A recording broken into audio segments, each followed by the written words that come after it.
A part of 10,323 ex-teachers sacked again before the Supreme Court. The representatives of the sacked teachers and their lawyers, Amrit Lal Shah, gave details in a press conference at the Agartala Press Club on Tuesday.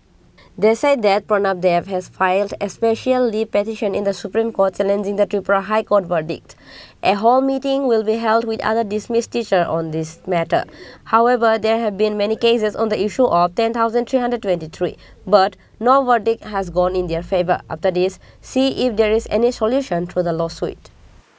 আমাদের সবার প্রাণের ভালোবাসা যাদের সাংবিধানিক নিয়ম কানুন না মেনে আইন না মেনে সুপ্রিম কোর্ট হাইকোর্ট রায় দিয়েছে মাননীয় সুপ্রিম কোর্ট মাননীয় হাইকোর্টের রায়ের উল্লেখ করে 10,000-এর উপর শিক্ষক শিক্ষিকা যাদের মধ্যে শারীরিকভাবে পঙ্গু ফিজিক্যালি হ্যান্ডিক্যাপ যাদের বিশেষ সুবিধা আইনগতভাবে স্বীকৃত তাদেরকেও বিনা নোটিশে বরখাস্ত করা হয়েছে এই বিষয়ে আপনারা যা আজকে যে কারণে উদ্যোক্তা বন্ধুগণ শিক্ষক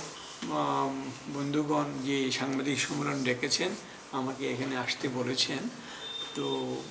এটা উনি যেটা বলেছেন সেটাই কথা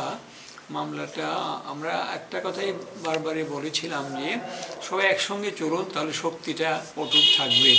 বিভক্ত হবে না আমি জেনে খুশি জানিও খুশি যে তারা এখন একসঙ্গে এসছেন তারা কিছুদিন আগে একটা সভা হয়েছে সেখান থেকে সেই বার্তাটা গেছে যে সবাই একত্রে থাকবে ইউনিটি এই স্ট্রেংথ এই কথাটা মেনে চলবে একটি জায়গায় একটি প্ল্যাটফর্মে এসেছি শুধু আইনের তাগিদে নিজেদের স্বার্থ বাঁচানোর জন্য বিলম্বের কারণে প্রথমে সাংবাদিক বন্ধুদের কাছে আমি ক্ষমা চেয়ে নিচ্ছি সেই 26 সেপ্টেম্বর যে দিনে যে ত্রিপুরা রাজ্যে ইতিহাস সৃষ্টি হয়েছিল সেই 3 জনের বেঞ্চ সেই ওপেন হিয়ারিং যার ভিউয়ার্স হয়েছে 33,000 যা সুপ্রিম কোর্টের একটা জার্নালে নিউজ পেপারে উঠে এসছে সেই ব্যাপারে কালকে প্রণব দেবের এই